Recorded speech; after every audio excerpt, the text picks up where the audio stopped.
ideology becomes the vehicle for enslavement. But to couch it in a language that seems like it's the opposite is evil. It's another form of evil.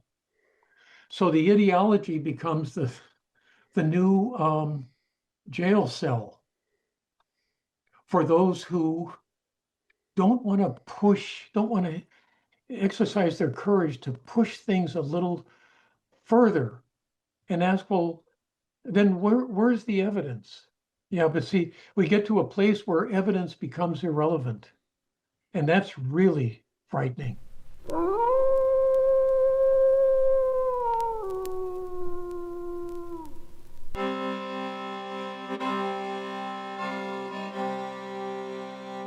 Dennis Patrick Slattery, thanks so much for joining me on the podcast.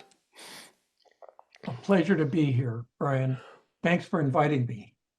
Oh, it's really my pleasure. And, it's been fun digging into your work and, reading the blurbs on the back of your books. I realize I've had so many of your friends and colleagues on the podcast that, it's about time that I've had you on.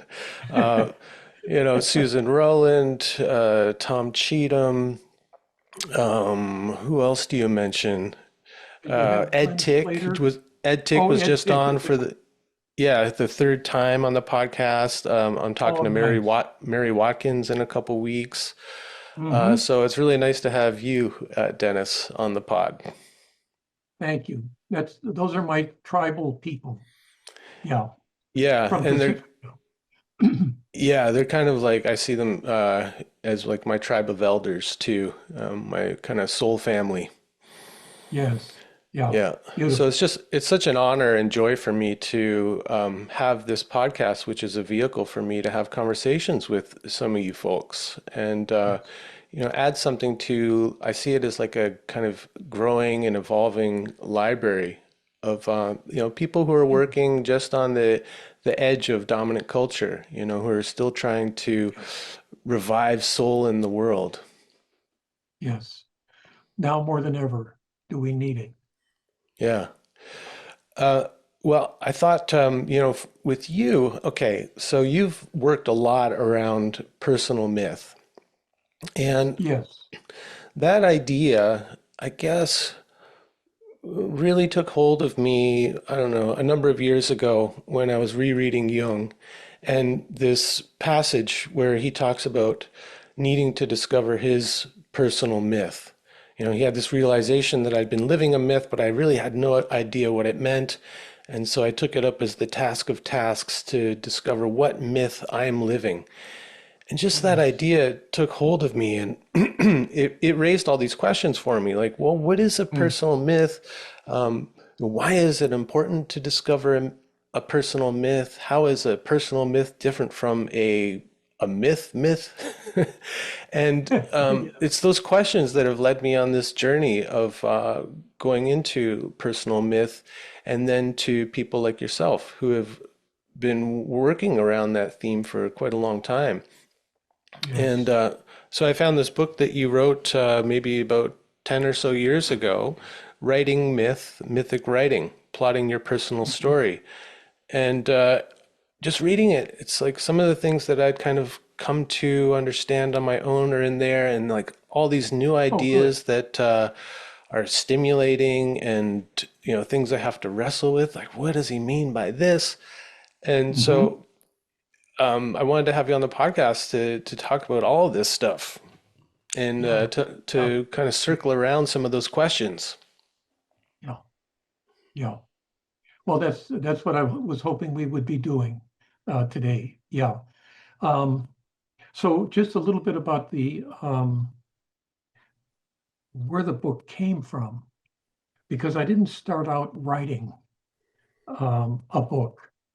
This book is kind of rare in the way that it incarnated itself. I had been giving personal myth classes, a lot of them at Pacifica, but I've done some other things since then, which of course aren't in the book. But Um, I, I I go to a monastery in Big Sur called New Camaldoli Monastery, where I'm an oblate there. And I've gone there for 20 years. I haven't been there for years, and I'm homesick for the place. But It's sorry, and it's a Catholic monastery? it's a Catholic, let's see, Benedictine. Hmm. Yeah. And so I had all these notes, and I thought, you know what? I'm just going to shove all these notes into my briefcase, take it up there, maybe start looking at if there's any shape or anything. And so I did. And I think it was the second morning there. And, I would get up at 5:15, go to a service. Monks had been up since 4. And I thought that, so I made the bed and I said to myself, why don't you just lay pages out that have a relationship to one another? And I thought, well, let's try it and see what's going on. I had no idea. And so I started to do it. And when I finished with the notes that I had, the piles numbered 9. And those are the 9 chapters of the book. Hmm. One of the things that proved to me is how the psyche can be working on things without one knowing it and giving it a shape and a format. And so what I did is brought rationality to it and said, well, let's see how these unfold. And it convinced me of the power of the unconscious as a creative force. Hmm. And boy, yeah, that was the litmus test for me. Not that I had doubted it, but when you experience something like this personally and experientially, it changes. It's no longer an idea. It's something enfleshed, and then the cover of the book. I don't know. No, you wouldn't know this. Um, uh, yeah, the Hmm. fellow at and I'm blocking on his name at Fisher King Press, and I'll think of his name. Oh, He had Mel Matthews. Mel. The painting's Yes, called Baggin' the Dragon. yes, that's exactly right. And he said, I colored this when I was in Florence, and it just kind of spontaneously came to me. And he said, if you'd like it, I'd give it to you for your book. Hmm. And I said, I'd love to have that for the cover. So that's Mel. Um, that's Mel's creative spiralic. I love the spiral up in the face of the dragon, um, and the spiral down a bit. Yeah. So that was a real gift. Hmm. So And there's that's where it something, came from. yeah, so you're laying out these notes that you've been compiling over the years, and you're just kind of putting them in piles, and then you realize that there's an organization, there's an order to all of this, and it had been there, and you just discovered it by going through the action of putting stuff into these piles. Yeah. Yeah. Right. So the patterns were working themselves out, Hmm. unbeknownst to me. I was writing stuff out, just very tangibly. But the mythic part of it was the patterning Hmm. that excited me when I saw, oh, this has been brewing for a while now, and here it is, and this could be the book. Hmm. So that's how it happened, and it was so organic, Brian. Um, I've never forgotten the experience of being up there and having that Hmm. happen, having it unfold like that. Hmm. Yeah. Now, is there something significant about the number 9? I mean, immediately I think 3 times 3. We've got the Trinity. We've got Dante's third rhyme that you talk about in your book. Yeah. 3 in the fairy tales. Like 3 is always a very auspicious number, let's say. Yes. Uh, if it has significance, it's all unconscious to me. Yeah, this is what the psyche decided to give up, like in a dream. You wake up and you think, well, I haven't thought about those people in 20 years, and here I'm dreaming about them. What is there a pattern here? So I'm left with questions, Hmm. and open to any suggestions. And you've just given a couple that are really worth thinking about. Mm. Yeah. Yeah, another thing that pops into my head now is something that Jimi Hendrix taught me early on is that a six, if you flip it over, becomes a nine. Nine. He had a song called "If Six Was Nine," and so there's Hmm. something about that, about the turning, the twisting to see something in a new Yes. light. Yes, exactly. And I can't remember the movie or uh, the uh, uh, the the series that this was in, but police were going to raid this house because of crack cocaine uh, use going on, and they barged into the nine, but it was the wrong room because down the hall was the six, and it had flipped. And so that they misinterpreted, but to your point, that has been used dramatically in many cases, I believe. Yeah. Hmm.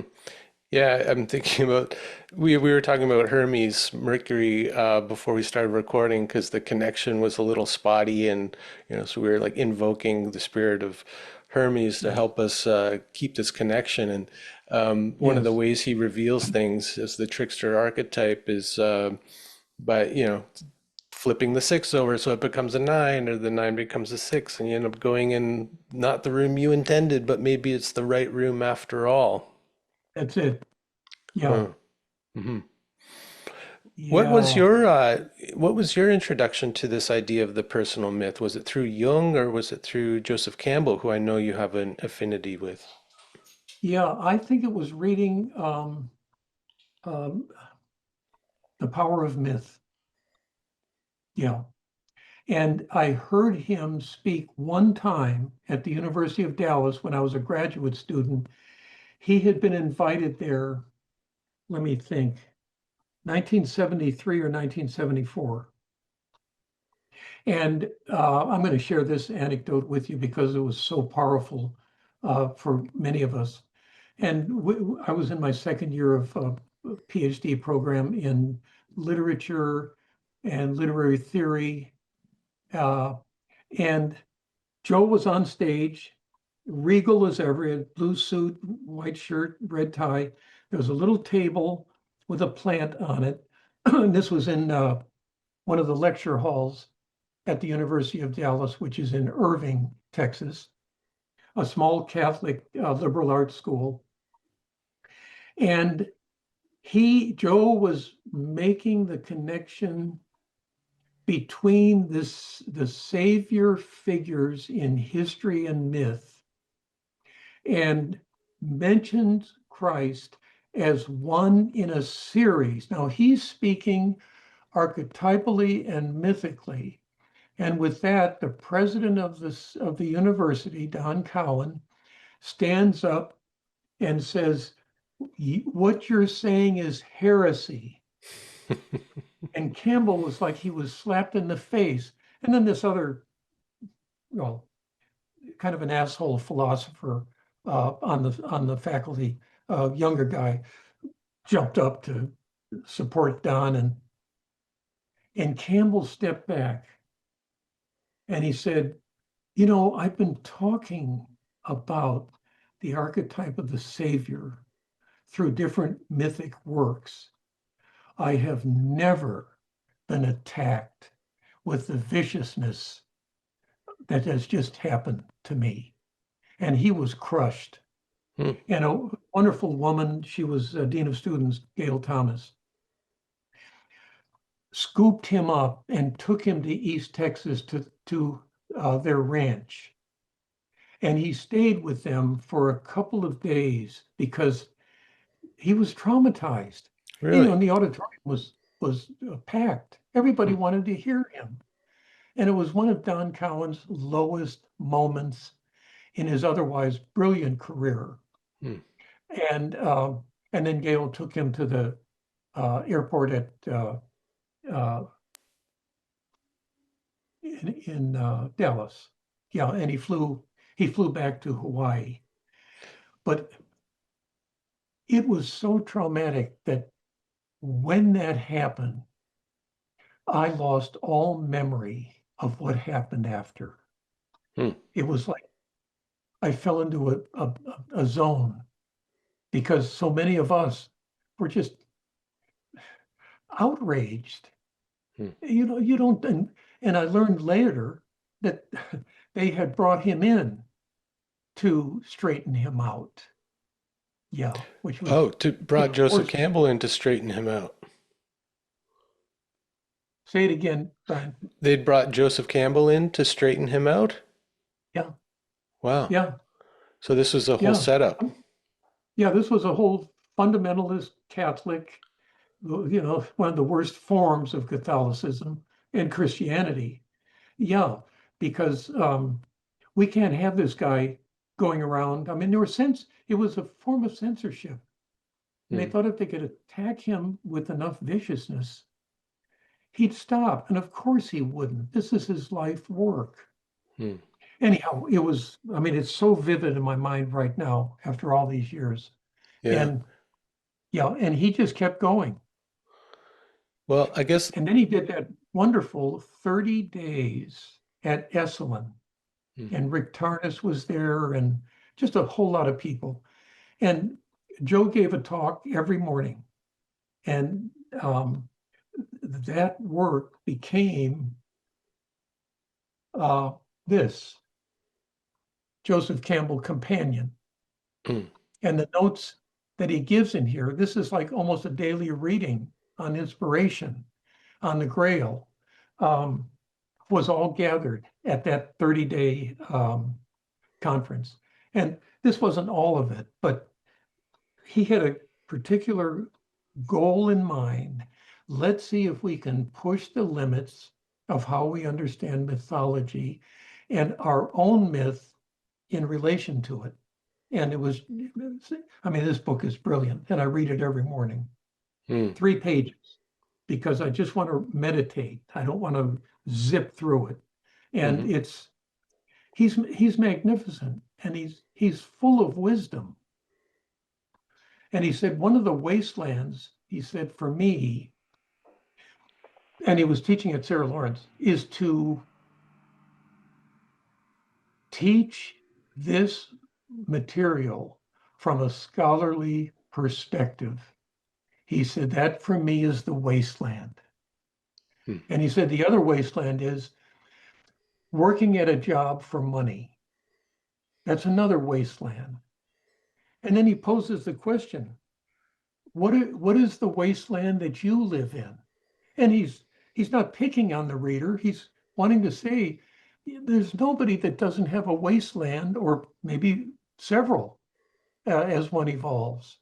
And it's just brilliant psychology, but it's so compassionate Hmm. for the Hmm. reader. Yeah. Yeah. Yeah. Yeah. And he's so humble, but still very knowledgeable. Like there's that sense of Yes. authority, but it's like a soft authority or something. Yes. Yeah, which is really He nice. has one line. I'm going to share this with you in the audience.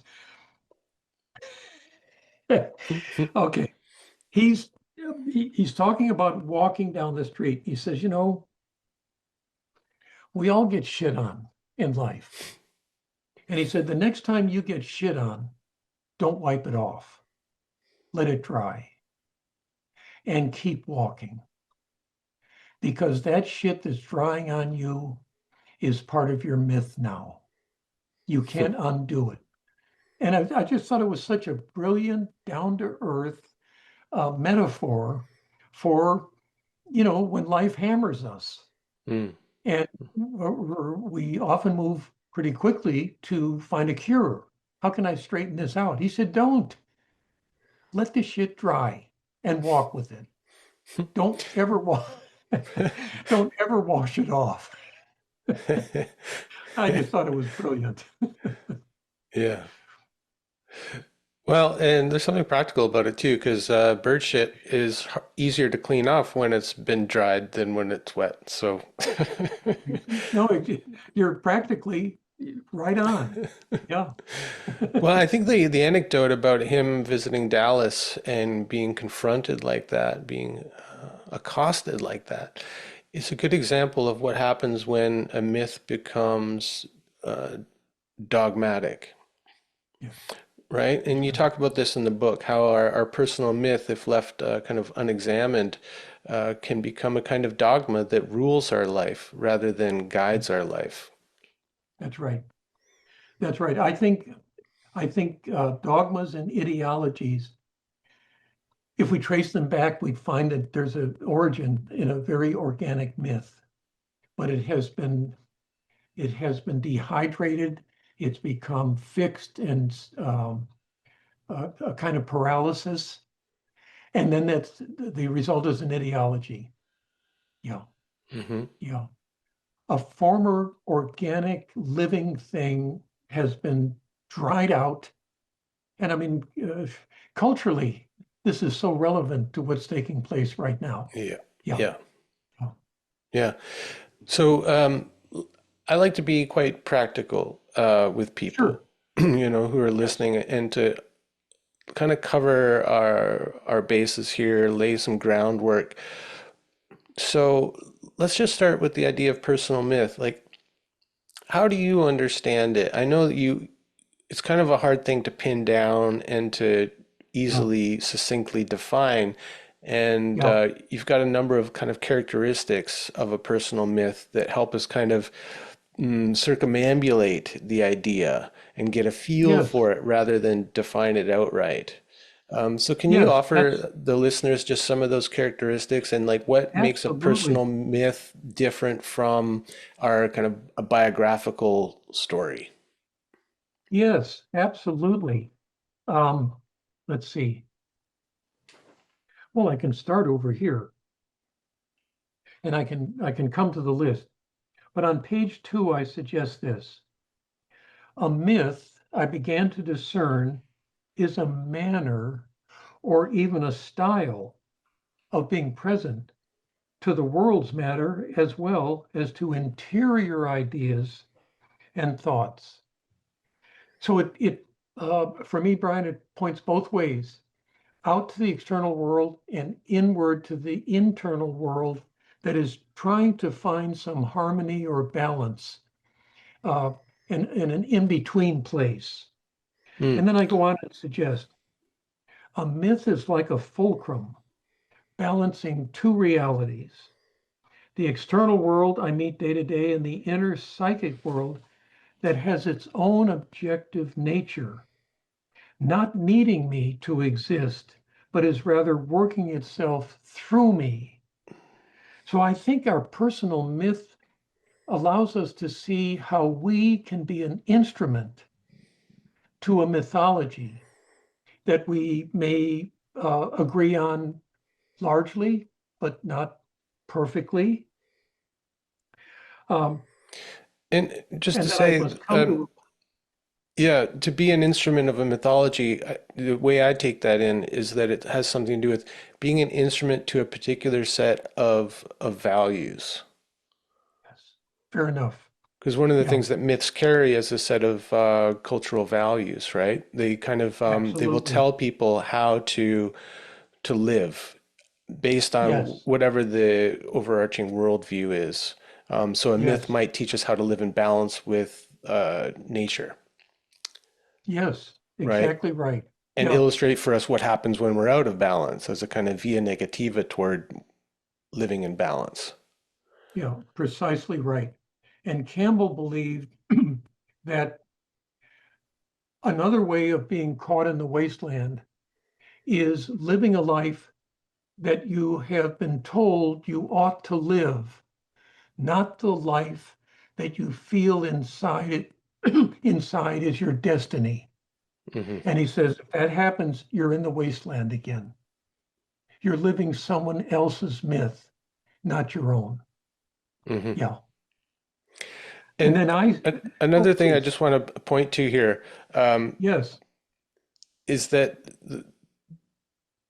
to not think of the personal myth as a kind of pithy one-liner about who you are and what you're here for. Like you say, I love this in one part of the book you write, if one's worldview can be fit on a bumper sticker, it may be a sign of life's limited possibilities.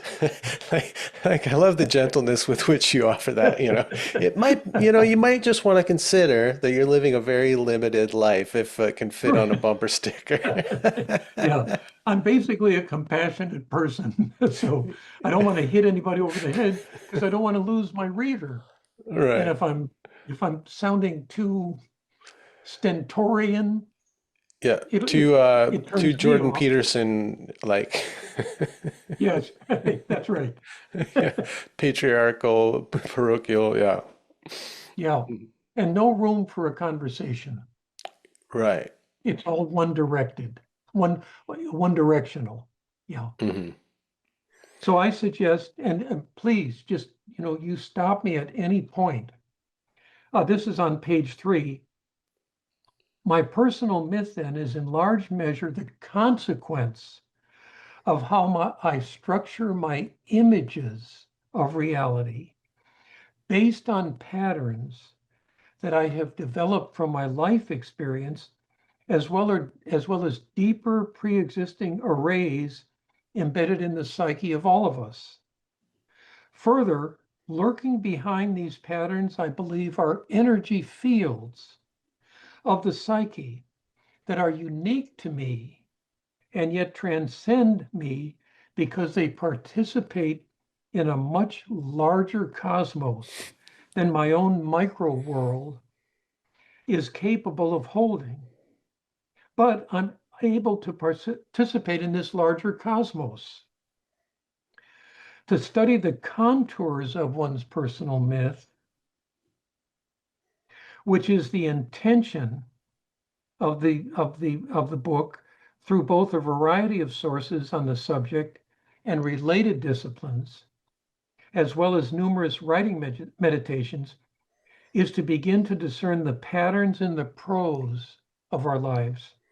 And I think if I rewrote it, I'd say is to come to the patterns in the poems of our life. Um, the more each of us is able to discern the formats and energies, as well as the persons that inhabit and shape our fantasies, daydreams, night narrative, modes of perception, what attracts and interests us, what repels us, what is distasteful, boring, ugly, beautiful, where and what we distort, disturb, deflect, and to see within those patterns the energy flow of invisible presences Hmm. is to glimpse the outlines of the plots of our lives. I know that's a lot, but uh, I grew up in a violent alcoholic household. Hmm. My father was a alcoholic most of his life, and on the weekends he terrorized my 3 brothers and sister and me and my mother. Well, that made an indelible impression because one of the things about being yelled at and sometimes verbally and physically abused um, is that it creates immense shame. And so I lived in a shame story for decades. Not for decades. No, that's not fair. For 10 or 12 years growing up, but they were the impressionable years. Um, and then when I was when I was in junior college at uh, Cuyahoga Community College in downtown Cleveland, And I was home reading, trying to put a paper together for the class, and my father walks in the door at 10:15. He usually leaves at 6. He goes to mass at 5:30, then he gets on a bus and he takes the bus to downtown Cleveland to work for the Cleveland Illuminating Company. And I said, "What are you doing home?" And he said, "They just fired me." And he never drank again. Hmm. He never drank. He was still an alcoholic because he never confronted it by, for example, joining AA and then being part of a community of healing where people's stories reinforce others' stories. And you feel like, well, this is a tribe that understands me just from the get-go. But it was so dramatic, but it kept all of us in a shamed place.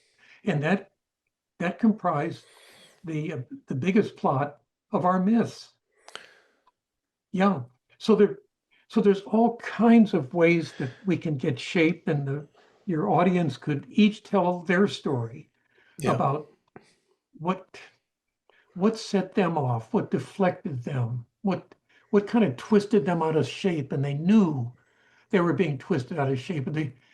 But who's there to teach one how to untwist oneself? And I Yeah. found it in Buddhist psychology, which I've read now for 20 years. And it gives me a different way of telling my story. And it gives me clues on how to drop the story I'm living because it's not Yeah. working. Right. Yeah. Yeah. I mean, I just have to point out, it's kind of ironic that your father worked for the Cleveland Illumination Company. Is that what the electric company was called? I No, mean, the illuminating company, you the got it. Illuminating Company. Yes. Like, what a kind of poetic name for an electric company, first of all, but also, Right.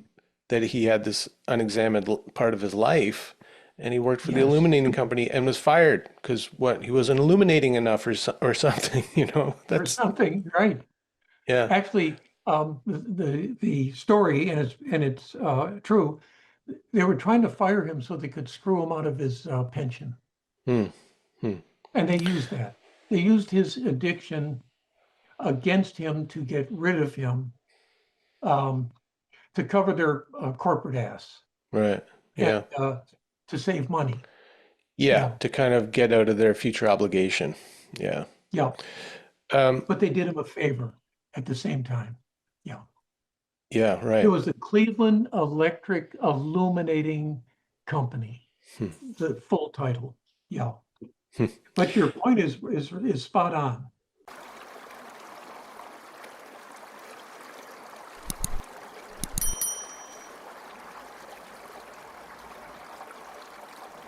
That shaming put us each in a place to live in a myth of scarcity. Scarcity, not good enough. Yeah. So the shaming and the scarcity, they just come together, or they did for us. I can't say for other folks. Yeah. I know that one too, that it's like, I'm not worthy of success or abundance because Right. the shame is there. Yeah, that you don't deserve to have, enough even. Yeah. Right. No, not enough. That's exactly right. And it, and then here's the flip side. I'm writing my 35th book right now. I don't know if I'll finish it, but I know that my productivity was to try to prove myself worthy initially. Hmm. Yeah. And it took me a long time to realize you can't not be writing. And then one day I said, well, what is this all for? And I realized I'm trying to regain my integrity as a person. That's how deep the the addiction affected, and it affected each of my brothers and sister. But for me, it was you've got to prove yourself now. And when I was teaching at a Catholic university in San Antonio, I was designing new courses all the time. And it angered the other faculty because they were set in their ways. They were teaching the same thing again and again. And I thought, after I teach it twice, I'm not interested. Hmm. So can I create a course in psychology and literature? Okay. Yeah, it was all so it had a positive side with kind of a negative um, origin. Right. Yeah, yeah, Yeah, and that's a different view of that than might be taken conventionally as a kind of overcompensation for this, childhood trauma, this wound. It's an overcompensation, right? But yes, the way to twist it, to see it differently, is to see how it created an energy in you to produce, to yes, continually revise, to revision, to keep refreshing. And yes, that's a big part of the personal myth work is that it's always you're always revising it. It's this that's phrase right. is like lit up in my head right now. Myth is malleable, Yes, nice. That's exactly right. Ideologies aren't, but myths are. right? They're not carved in stone. No, they're not carved in stone. No, Maybe maybe they're outlined like, in sand. yeah, that's what I was thinking too, just kind of drawn in Hmm. sand like the Buddhists or the Navajo do sand paintings and drawings, right? And Yes, at any yes, moment you can that's sweep right. it away and start over and do something different. Start over. Yeah. No Hmm. clinging.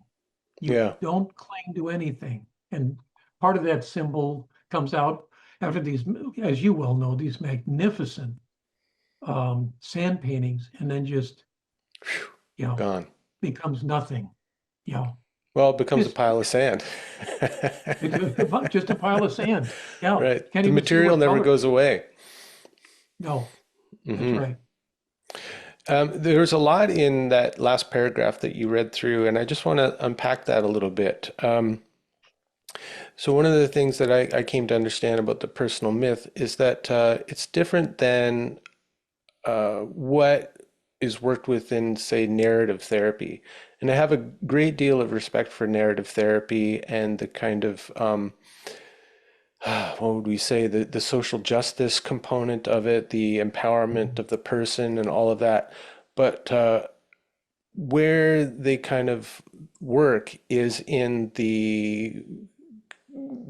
the biography, the events of my life. Here's what happened, and we find events that maybe don't fit the dominant narrative when we flesh out the story a bit more.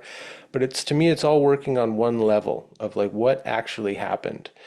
And the personal myth work adds this underlying layer of the archetypal, the mythological, Yes, and even below that, like you're saying, is the energy source, these yes, energetic patterns that yes, breathe life into these archetypal forms.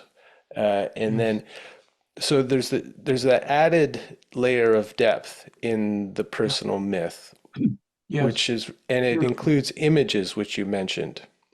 Yes. I love how Jim Hillman says it. Uh, I think it's in the introduction to revisioning. He said soul, he says, what I mean by soul is it's that faculty that turns events into experiences. Yeah. So here's the literal plot line. But now, with the soul working that event, it becomes an experience. And then, boy, that just opens up the floodgates of different meanings. And I'm going to come back to this event because I think it can be understood as a different kind of experience than when I was than 10 years ago. But to your point, it's always in evolution. Hmm. Yeah. Yeah. As we gain more depth, the meaning can change. Um, let's Yes. talk about meaning just for a moment because there, there's one way to understand meaning as a kind of explanation.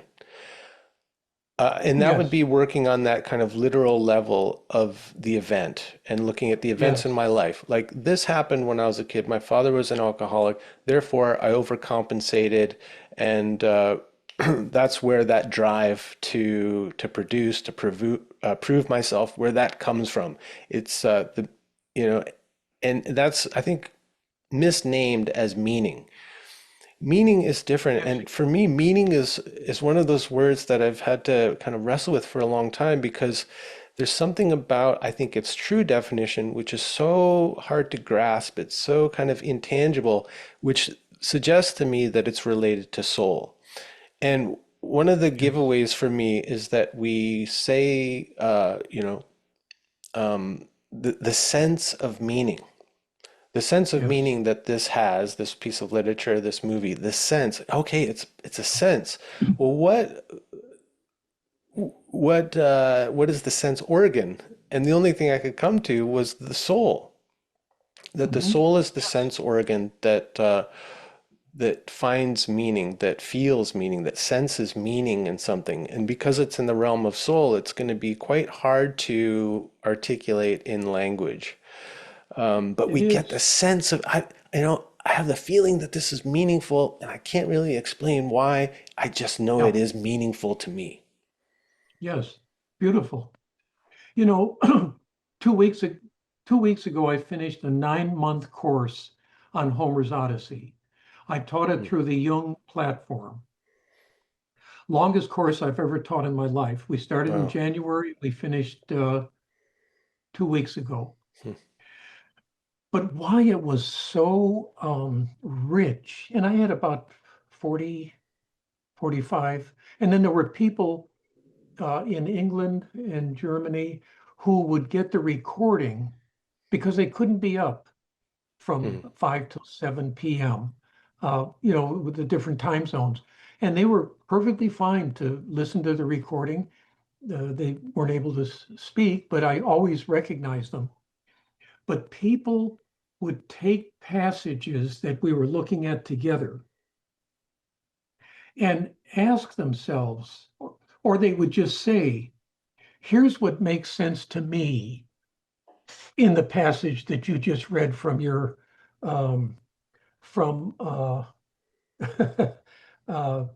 the book on the Odyssey, from from war to from war to wonder, I think. Hmm. Um, Now, by the poetic imagination being stirring their own myths up, um, for better or for worse, because because some of the people in there were Vietnam vets. Hmm. And we talked about the warrior culture of Homer, and boy, what it opened up for some of them. And this was Ed Tick was part of the class too, which I Hmm. loved. And whenever he wanted to speak, I said, Ed, take it because I mean this is your field. And he was very gentle about not trying to take over, and that's not in part of his soul anyhow. Hmm. But by analogy, they found pieces of their own myth they hadn't discovered until Homer, who gave them a story that they could kind of feed off of and um, integrate along the corridors of their mythic awareness. And it Hmm. was magnificent. Yeah, just Yeah, I've heard you, another way to talk about personal myth. I've heard you say that it's how'd it go? It's the loom upon which we weave the narrative of our life, something like that. yes, yes. Mhm. Boy, you're good because I'm on page 19 of the book, Attributes of Personal Myth. And the first one, personal myth is a loom on which we weave the raw materials of daily experience into a coherent story. Hmm. Yeah. And 21, That's from Jung in The Symbolic Life. Depth psychology and self-knowledge. And I, of course, credit him. Um, so, Hmm. you know, in school, often you hear faculty say, and I used to hear it, both when I taught high school and undergraduate college students. Um, Look, we only have so much time to cover the material. And I would think and say to them, I'm not interested in covering the material. I'm interested in uncovering the material. And that takes time. Hmm. We can cover the material and do this kind of summary, Overview. shallow overview, and the soul is never invited out of hiding. Hmm. Or we can uncover it, where, for me, that invites the soul in to work the myth. Yeah. Yeah, because the overview is just looking at the kind of surface layer, and the soul wants depth. And or you won't touch Soul soul wants until depth. you start to dig in and peel back some of the layers, and then you get into um, the kind of what would we say, the history of the thing, the kind of the Yes. precedents to the things that help to form and give birth, and I mean, all that stuff in the kind of layer of the hummus, it's like the soil The of the hummus. thing. Good. Yeah, not just the Good. topsoil overview. Okay, we got the Yes. bullet points. We got, just remember these things for the exam. You will have Yeah. no understanding. No. No. And see, that's another wonderful word that you're highlighting, to stand under something and see it from below up. Yeah, from the Yeah. underworld, you could say. From the underworld. Explanations never leave surface reality. Mm, Yeah. hmm. Hmm. Campbell's the one that taught me that history is always mythic and myth is always historical. Mm. He said we can't separate them out. Myth is history and history is mythic. And I thought, when I read that or heard him speak that on a recording, I said, now that I hear it, it makes perfect sense. Of course, history is not separated out from myth, Yeah. but in the common nomenclature, uh, they're divided. Yeah, history is fact, myth is something that's made up. Yeah, Hmm. exactly right. Yeah, I think one of the two. things that's been happening in, especially the last few years, is that particularly in America, North America, we've been kind of forced maybe to see history, the history that we learn in school about our nations, as a myth that's from one perspective, and like the personal myth completely shapes the kind of mentality of the culture, right? Like the myth kind of shapes the way that you see the world and your role in it and all of that, and that the history Yes, we've been given is only one myth of what really happened, one explanation of what really happened. And now we're being forced yeah, to kind of see, include, say, the Native American history or the history of, blacks that were brought to the US via the slave trade. And yes, like in narrative theory, they call that thickening the narrative, like adding all yes, these elements that have been left out of that dominant narrative that yes. complexify it, that That's right. that even contradict the dominant narrative, and that thickens the Yes, story, and that complexity makes people really kind of nervous and anxious. The dogmatic types who want to say that history is what it is, you can't change it, and this is what happened, yes, and it makes those yes, people really kind of edgy. yes.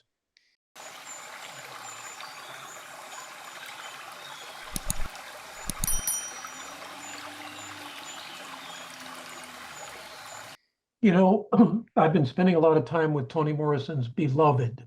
Hmm. recently. And she said, and she read a lot on the slave trade and believed that the numbers were 60 million or more that came through the Middle Passage.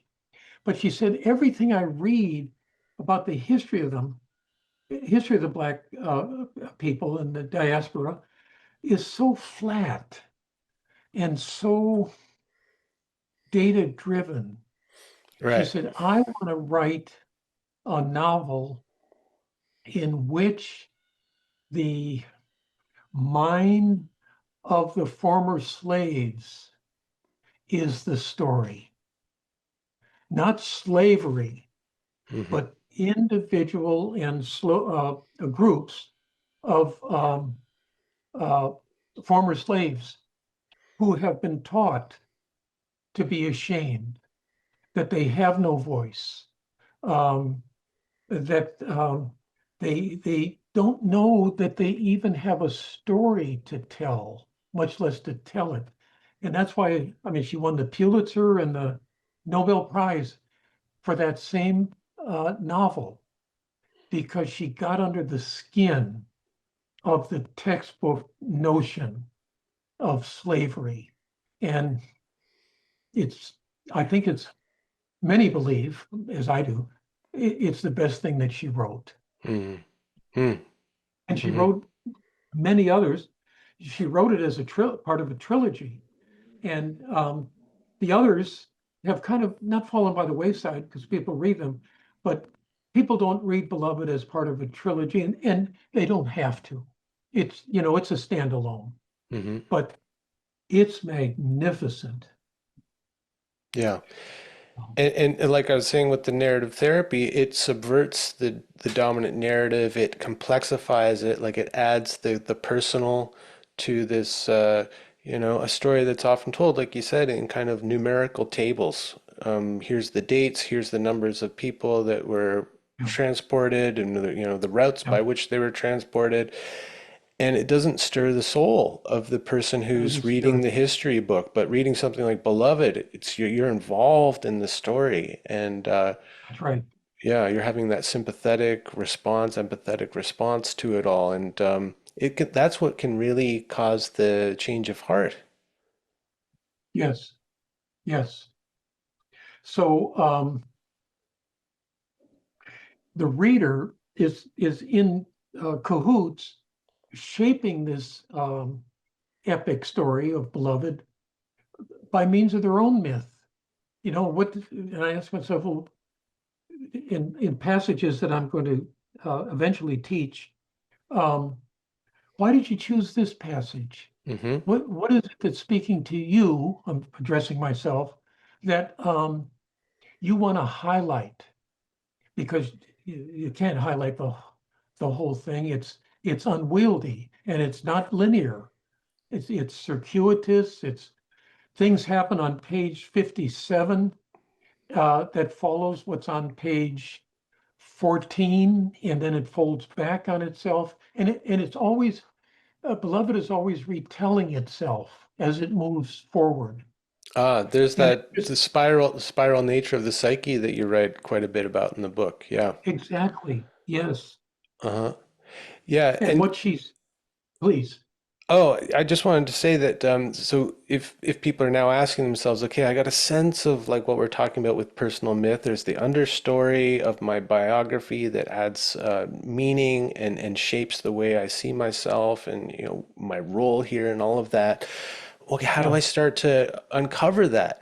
And one of the things is to when you're reading a book or watching a movie or a play or listening to music, what is the part of it that's touching you, that's resonating with that's, you, that's yep, grabbing you and commanding your attention or something. So this yes, is one of the hints is like when you read something like Beloved, what's the situation? Who's the character that really kind of stands out to you that resonates with you? Yeah. In addition, as beautifully said, it also implicitly asks the question, where am I enslaved? Hmm. What's enslaving me? as a reader because slavery, I mean, it's such amorphous, but through the particulars of her brilliant novel, she flushes them out. And one of them is, how are you enslaved? How are you paralyzed, or you can't speak, Mm, or you don't feel that what you have to say is worthy? You know, all the things that were used to shame Black people into submission so they didn't want to speak. mm, They had nothing to say. And, you know, she describes the instruments and tools used by slaveholders to keep the Black slaves silent. And she said, there's one thing that it was called a it was called a tongue. Yeah, it was called a tongue. And she says this was an apparatus created. And she said, a tongue, what could that be? And then she learned, she did her research and she said, it's a tongue, it's a piece of metal that sits on top of the tongue. And then it has um, uh, metal that goes around to the back of the head. And the slaveholder can tighten it so that the tongue goes further back, almost choking one to death, or they can let up on it. And this is how they trained the Black people not to speak. mm, It's horrific. mhm. And she said, when I came on this, she said, it took my breath away. You mean they were creating technologies? I mean, this is a primitive form to instrumentally take the words of the slave away from them, take language away from them. Mhm. I mean, it's just it's horrific. Yeah. And something about that, that it's a metal tongue that goes in the mouth to suppress speech. The literalism of that speaks to the kind of the mind of the slave owner or the colonizer, Yes. that Yes. it's so dumbly literal, right? Yes. Because it was actually ineffective because the slaves did have voices and they found ways to subvert that. Yes. You know, singing field songs or hollering in the fields and all these other ways, you know, Right. forming their own churches, and it became cells of revolution in the 60s. And That's so it right. was Yes. ineffective, but it just speaks to the mind of the slave owner mentality or the colonizer Oh, mentality, doesn't it? it's evil. Mm, It's unabashed evil. And one of the things the school teacher has his nephew, who is the embodiment of this techne, is he has his nephews um, write down a characteristic of a Black person on the left side of the ledger, and then what animal characteristic mm, is suggested to you by that. In other words, to animalize the human being, to again shame them, take away their humanity, take away their humanness. Oh, it's vicious. yeah. And it's pure evil. But Yeah. again, even that speaks to the mentality of the school teacher, that this Yes. is shameful actually, to find this correlation between my personal qualities and that of an animal is somehow makes me lesser than, it degrades me, that the animal is lesser than, that it's bad, that it's shameful. Whereas in, say, like the Yoruba traditions from which a lot of the slaves came from, it would have been Yes. seen, well, that's a source of power actually. Yes. Right? Exactly. So No, again, you're exactly right. Yeah. yeah, it's so, oh my God, the way it reveals itself. If you can step, again, this is like what happens if you step outside of the cultural myth and you look at things from different perspectives. You start to Yes. see these things and you start to see where it is so limited, right? Yes. Yes. And in a culture that we're suffering through now, um, there is that ostracizing of people with different opinions or ideas. So it's very much alive Hmm. right now in the present administration to silence the voices. It's a form of tongue in the mouth, Yeah, and from my even perspective. yeah, and even equating the quote unquote the other, the immigrants to animals. Yes, they're exactly right. I mean, there it is again. Say, yep. And, you know, um, there are, the other president let millions of rapists and murderers that came out of prisons, all fabricated. But it's that demeaning of reality itself. Hmm. It really demeans reality, and if it's bought into, we're screwed. Yeah. Yeah. Yeah, and at one point in the book, you do talk about the what allows someone to be taken over by an ideology, Yes. right? And could you just Yes. articulate that a little bit? I think it's somebody that is uh, not reflective or not on a deep level. Um, it becomes buying into a belief system that incarcerates them. Um, yeah, the ideology becomes the vehicle for enslavement, Hmm. but to couch it in a language that seems like it's the opposite is evil. Hmm. It's another form of evil. So the ideology becomes the new jail cell for those who don't want to exercise their courage to push things a little further and ask, well, then where's the evidence? Yeah, but see, we get to a place where evidence becomes irrelevant, and that's really frightening, Hmm.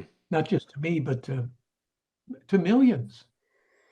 Yeah, Yeah, because the again, this comes back to that idea of the dominant narrative. If the evidence contradicts the dominant narrative, then it's dangerous, and so we label it as false, yeah, right? Just to that's right. dismiss it, yeah, to devalue Mhm. it, That's right. to Yep. disempower, yeah. Yeah. If you're not with me, you're an enemy because it's always that either or mentality that this current president feeds off of and justifies behaviors that are outrageous. Yeah. Hmm.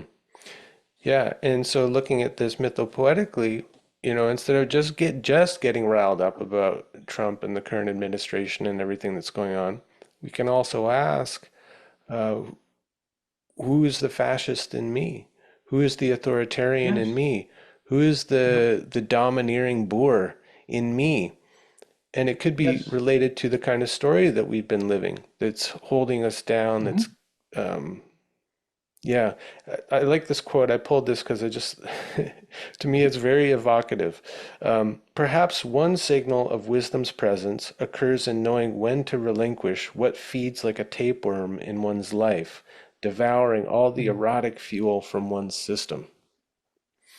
Yeah. Wow. Yeah.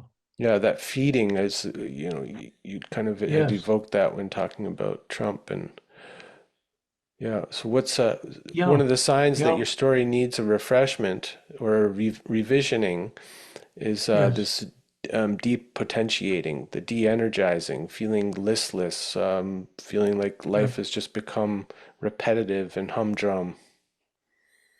Yes.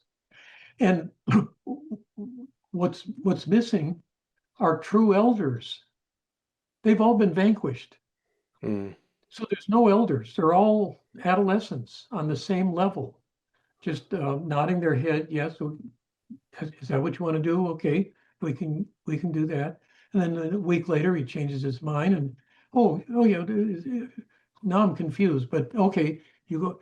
I mean, it's engineered chaos, mm, and that's what he feeds off of. Keep it chaotic. Don't give out too much information. Keep it hidden. Uh, don't bother with sources. I mean, it's a conspiracy. mm, Yeah, mhm. yeah. Well, I'm really I feel like I'm virtually sitting in front of an actual elder, someone that is yeah, not just kind of going along with, the fervor of one side or the other, but somehow standing just outside enough to say, can you question that that belief that you have about, whatever side you're on, but right, who has the right. courage to be ambivalent, let's say. Yes, yes. And I'm encouraged because there are more voices um, speaking up and speaking out, and I think it's a real positive sign because the pendulum is starting to head in that enantiodromia. It's Hmm. starting to head back to the middle, and of course, it's going to go out until it can find its harmony with both sides. But I'm hopeful Hmm. that things are changing now. Yeah. I think the pendulum will just keep swinging to extreme, unless people can stop taking everything so literally and see the myth that's underlying the narrative of the culture. Yes. And Yes. one thing I'm heartened by actually is young people's interest in things like tarot and astrology, which are all about Yes. taking a kind of a different perspective on Yes. the events of the world and help turning them into experiences. As long as they're not Yes. taking the astrology as a kind of causal, literal, material relationship only, That's it. right? You can kind That's of it. work on that level and that's fine, but please also like use it as a way to kind of depersonalize and to kind of Yeah. amplify what's Yeah. happening in the world. And I think that Yeah. allows you to not get caught in the ideologies and the one-sidedness and the kind of self-righteousness of the literal minded. Yes. Yeah. Yes. Yeah. Yeah. The hubris, the narcissism is just, it's so rampant. And the malignancy of the narcissism is horrific. Yeah. Hmm. Say more about that. So malignancy, something that's kind of eating you from the inside, devouring you? And you projecting it out onto others and saying, you see why you're so screwed up. So the malignancy is projected out and then critiqued, criticized. Right. And then That's how, all of a sudden we're fighting a battle, and because we're fighting a battle, we feel like we have a purpose in life, right? yes. That's how it kind of No, that's feeds right. on itself. Yes. Yeah. Because part of it is that um, rests on the predicate that people are looking for a cause because Hmm. they don't, because perhaps they don't find it in themselves. So they're out there wandering around looking, what can I glom onto? And it'll give me purpose and it'll give me a sense of meaning. Hmm. Yeah. And I think there's more people like that than we Yeah. realize. Yeah, definitely. And so one of the things that uncovering your personal myth and working with it continually, what that helps you do is to step outside of the group mind, that kind of the Yes. mob mentality that, yeah, if you join up, it'll give you a kind of provisional sense of purpose and meaning, Hmm. but that's going to like run its course at some point, or it's going to eat you Yeah, alive, or it's going to destroy you. So better to that's find right. out like what you're here for and who are the mythic figures that are somehow, what would we say? Because one of the things I just wanted to touch on with you is that the personal myth Yeah. is made up of like many different things, right? Like if Oh, I raise yes. if I raise the idea with people and it's the first time they've heard it, I think a lot of times what the immediate response is, oh, so I'm going to go to Greek myths and I'm going to find one that looks the most like my life, that kind of correlates Yep. with my life. Oh, Yeah. I'm an Achilles or I'm a Yeah. Persephone, and um, Yes. and there that is an aspect of it in my experience, and I think you're with me Yeah. on this. That's an aspect of it to Yeah. find these mythic figures that are somehow resonating with your life experience, right? Hmm. But it's not the Yes. whole thing. We're not just trying to find that one Greek myth that explains our life. No. See, that literal, that's a wonderful how you phrase it. That literalizes mythic figures. And so it's a shallow trade-off. Um, I had students who say, well, I'm Inanna Right. or I'm Penelope. No, you're not. No, Yeah. there are qualities of those figures that can be seen as mythic, but you're not them. Get over it.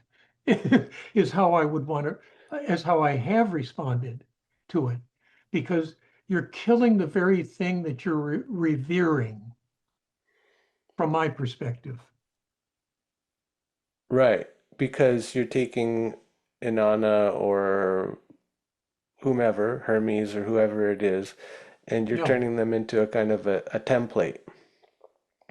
that's And, it. and and then you're Yeah. also kind of forcing your or limiting yourself to that one particular template. Whereas the way I look at it is that you start to find these mythic figures who are populating your personal myth, and they're all kind Yes. of they're in the mix, and some of them are there for a while, and some of them stick around.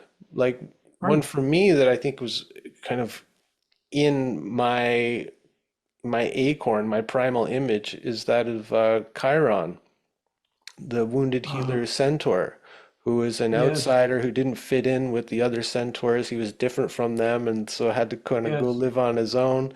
And he became a mentor. As a Sagittarian, that is definitely part of my astrological makeup. But I've also found Yes. as my life has played out that it resonates with me in a way. And it helped me shift my perspective of myself as an outsider, of a person who didn't fit in, Mm.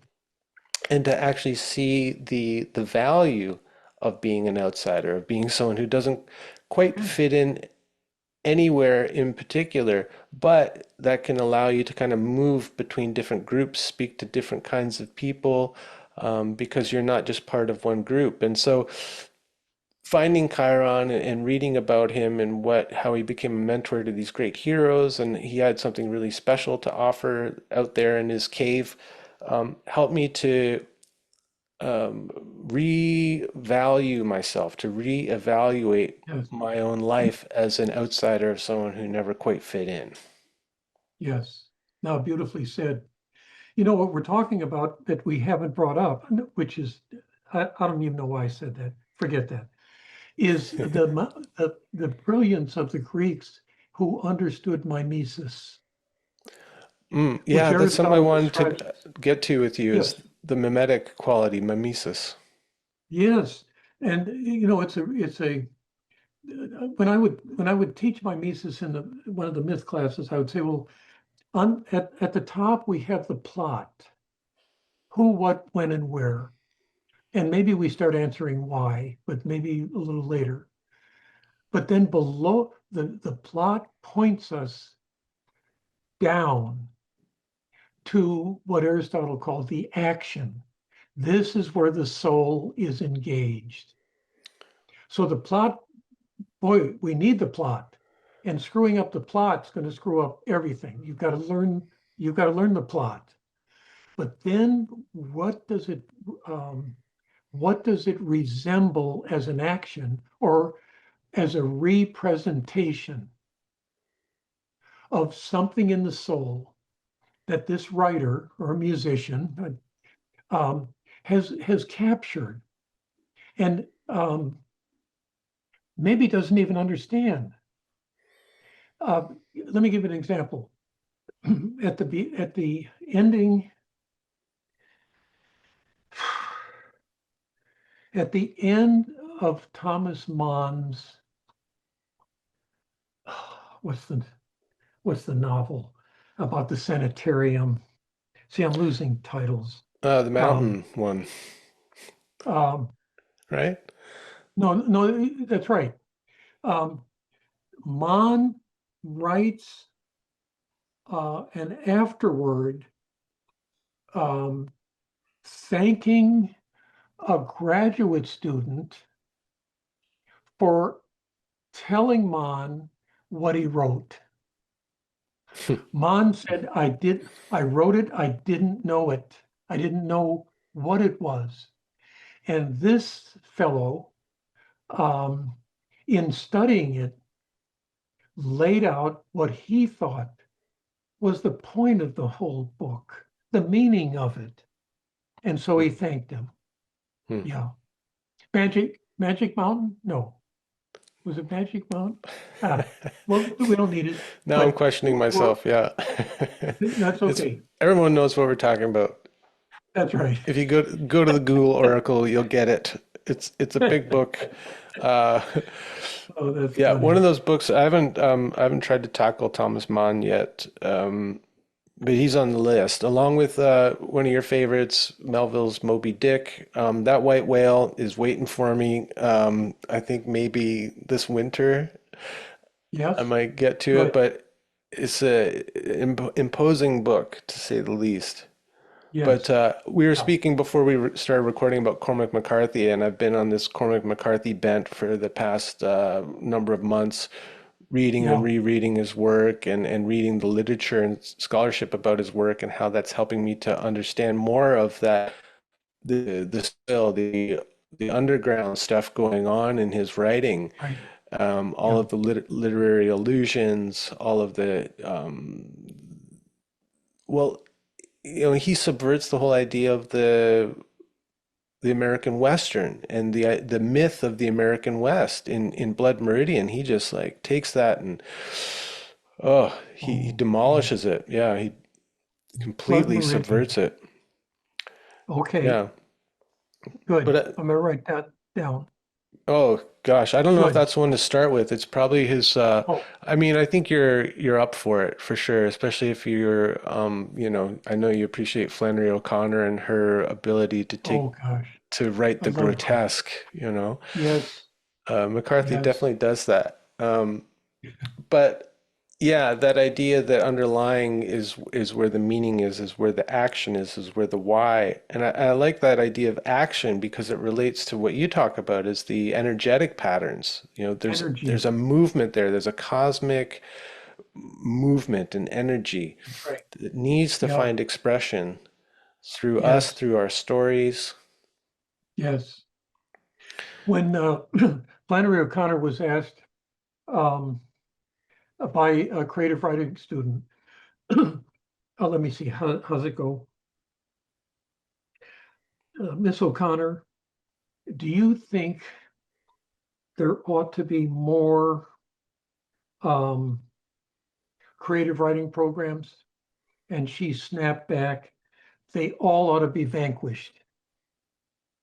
The idea that you're going to learn to write through a creative writing program is for her nonsense. And she says, many of a would-be good writer has been stymied by these creative writing programs. Oh, she's just bitter about their existence because they get in the way of the creative process. Hmm. And to the mystery. She was so big on the mystery of life and the mystery in the ordinary. And creative writing programs just erase that. I mean, as not worthy, or it can't be taught, or whatever. But Hmm. yeah, she was hard on creative writing programs. I mean, there's something there related to the personal myth because in a creative writing class, you might get a kind of a template. You get the dramatic arc, and Mm-hmm. these certain Yep. things have to happen along the way so that it creates some action and all of that. And so then you Yeah. just got to fill in the details, but you've got your template, and that's kind of like the the provisional life that we are given. Here's your template. Here's how to live a good life according to 21st century American Yeah. myth, right? And Yeah. you can try to live up to that. I tried to live up to it my own way. And then in my mid 30s, it started like the myth that wanted to live through me started really rubbing up against the myth I was like trying to fit myself into. And something had to Oh, give. And thankfully, it was the yes. conventional life I was trying my hardest to live, but just failing at desperately. Yes. Then Yeah. I Your started soul the was quest to knocking live on my own you. life. That's right. Yes. Yeah. Yeah. Campbell had the image of, let's see, one thinking that one has found one story and climbs the ladder Mhm. to the top and realizes it's the building behind me that carries my story. I've been spending my life rung after rung on a ladder that's leaning against the wrong wall for The me. wrong wall. Yeah. Yeah, Yeah. yeah. That's what I did in working as a graphic designer and starting out working at an artist-run center, making exhibition books on a photocopier for these artists and doing the first Oh, websites for artists. It was like really meaningful wow. in a lot of ways. But then I started to kind of climb the ladder of success. Okay, well, I've got to get a job at a bigger agency and a bigger agency and kind of move up the Yep, ranks in the corporation and, yep, get paid more money. So I'm climbing that ladder of success. And then I get to the right. top and I look around, I go, oh shit, it's been against the wrong wall the whole time. Oh my gosh. Oh gosh. So you know the metaphor, yeah, quite Totally. literally. Yeah. Yeah. Yeah. Yeah. And then to then do the work is like part of that is like redefining what it means to be a success, and it may Yes, have nothing to do with finances.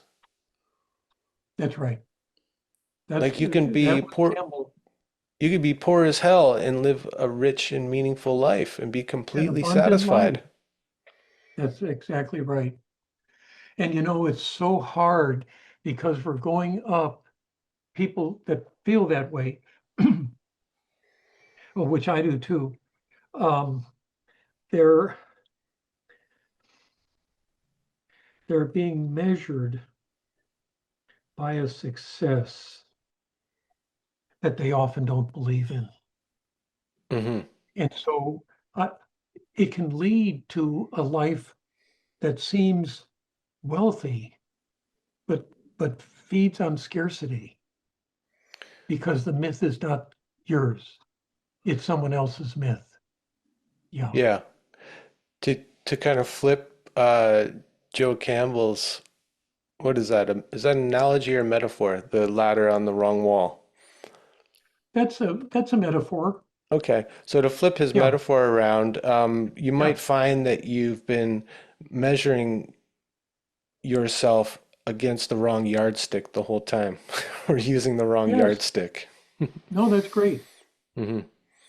He mentioned one time of sitting in a restaurant by himself, and one table over was a man, his wife, and their maybe 10-year-old son.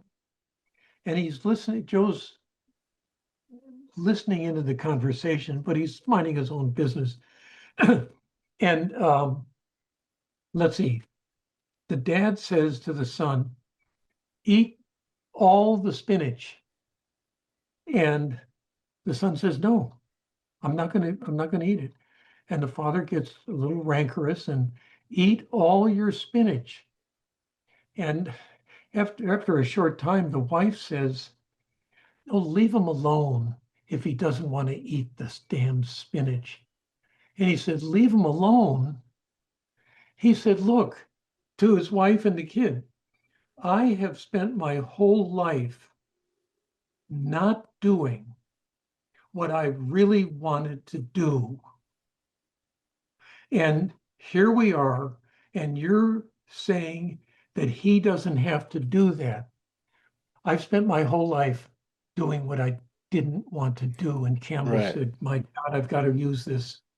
I've got to use this story anonymously. But he said he couldn't believe, but he did believe because he knew there are millions who never did what they felt called to.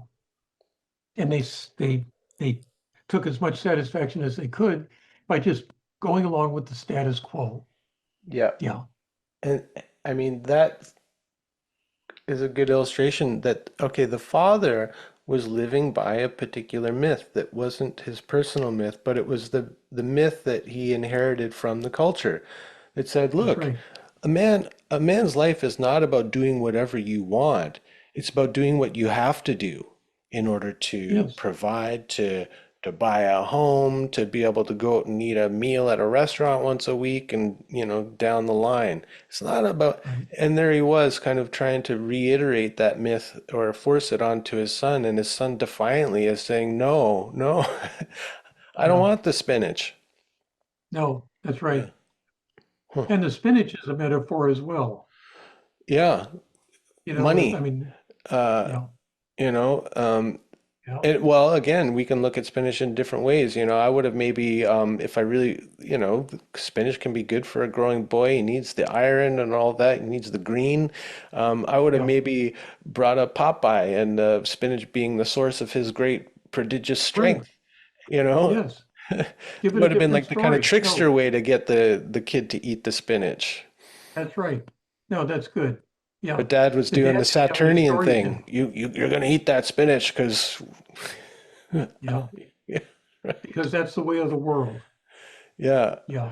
I mean, that's even just an interesting little example of how the different characters that dominate the myth kind of change the whole tone or trajectory of the myth. Like if I look at the spinach story from a Yeah. Saturnian perspective, I'm going to see it as like, no, you got to do what I tell you to do and what I've had to do my whole life, and I've got to pass this on. But if Yes. I look at it in like the kind of trickster way, the hermetic way, I can flip it and try to trick the kid into enjoying his spinach. Yeah. Yeah. Yeah. The father didn't have any stories. I mean, he didn't have an imagination to say, how can we come at this slantwise and find a different outcome? Yeah. And that a kind of bankruptcy of the imagination because he had none except the myth that he's been given and he's acquiesced to it. Yeah. Yeah, yeah, that's Wow. great. It's another reason to get into this work is I think the more stories you have living inside of you, like you said, you have way more moves that you can make. You have different lenses from which to view things in your life. You can look at it from all these different points of view, all these different perspectives. Each of them that comes with its own kind of feeling tone and attitude. Yes. Yeah. Yeah. Yeah. And it's ongoing, it's organic, and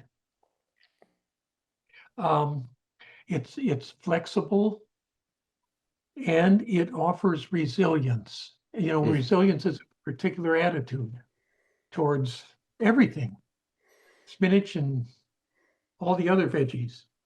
Um, and without resilience, that creeping literalism is just going to find an opening. And suddenly you're living, and you say, how did I get to a point where I'm living this story out? And that happens to people all the time. This isn't the story I chose. So how the hell did it get integrated into me? Yeah, well, you fell asleep. You lost consciousness. and you woke up and here we are, you Yeah. know, and it can be subtle. Right. Yeah. Yeah. Until something comes along that really shines a light on it, and you wake up and you go, "Oh my God, I've become my father," or "I've become my mother." Yes. Yeah. Yes. And that crack where the light is coming in is an opening. And I think It's like an opening. what your work invites people to do is to kind of step into that opening and see what life is possible for you. Yes. Mm. Yes. And, I mean, we're all conformists to a degree, but to get comfortable with being conforming to the status quo is a form of death from my Mhm. perspective. Something died in you. And the rigor mortis is you've just acquiesced to status quo. Well, that's not much of a life, it seems to me. Yeah, that's Yeah, not like throbbing, pulsing life, no, that has so no, much juice flowing through. yeah, yeah. Juice is a good word. Yeah. Yeah, where's the juice for you? That's Where's it, the juice? maybe the modern translation of Joseph Campbell's Follow the Bliss is like, follow the juice. Like, where's the Follow the juice? juice. I'm always saying that to clients, like, follow the energy. Like, where's the energy? Like, when Yes, whatever good. you're doing, really try to attune to, is there energy here, Or is Yes, it de-energizing? And just follow the juice, that's right. because That's that will great. lead you into life. Yes. Yeah. Yeah, that's wonderful. Well, this has been so great. From my Chiron's cave to your cave. Uh, this has been wonderful. Our two caves I've loved it. meet, I've loved it. conjoin through the Zoom screen. Yes, yes. No, this has been wonderful, Brian. It really has. Thanks Yeah. for inviting. Oh, it's been And great. And yeah, I'd love to have you back on sometime because there's so much here. We didn't even touch on half of what's in the book, but also all the no, other things that you're involved in. When I get around to reading Moby Dick, we'll have to have you yes. back on to talk about it because you've written a book about Melville and Moby Oh, I Dick. love it. Yeah. Yes, yes. I've loved it. I love that novel. And oh my gosh, talk about, well, how many Ishmaels are there? I've counted six Hmm. because he's a trickster with language and he's always on the margin. Hmm. So on the margin, he has a view of things that maybe being in the center doesn't. Hmm. Um, it's yeah, and I love when I learned that Cormac McCarthy's favorite work was Moby Dick. Yeah. Yeah, well, I didn't know that about Ishmael, but he's already resonating with me as someone who stays out on the Oh, edges and think that's the pretty good place to be. yes, you'll love him because you've got a Yeah, lot of Ishmael in you. I think so, yeah. And Yeah. when we talked before that you've seen Cormac McCarthy, the books or the films based on Cormac McCarthy's books, but you live in Texas, and so I brought up McCarthy and all that. When you start reading him, we'll have to talk because when you read Blood Meridian and you start to see the kind of the elements of Moby Dick in that book and also the Oh, Gnosticism that's running throughout that book, man, I've been oh, dying to talk to someone on the podcast about this book and those underlying themes that give it so much rich and deep meaning. nice. So let me It know sounds like what it's you very think. layered. Oh my Yeah. gosh, yeah, yeah, yeah. There's an accompanying book that I recommend to everyone. It's called A Bloody and Barbarous God. And it's a woman that looks at much of McCarthy's canon and sees the kind of Gnostic elements and the spiritual elements that run through it. Really adds a lot. Okay. And, Yeah. was that him? Was that McCarthy? No, The that woman, was a scholar, Petra Mundik.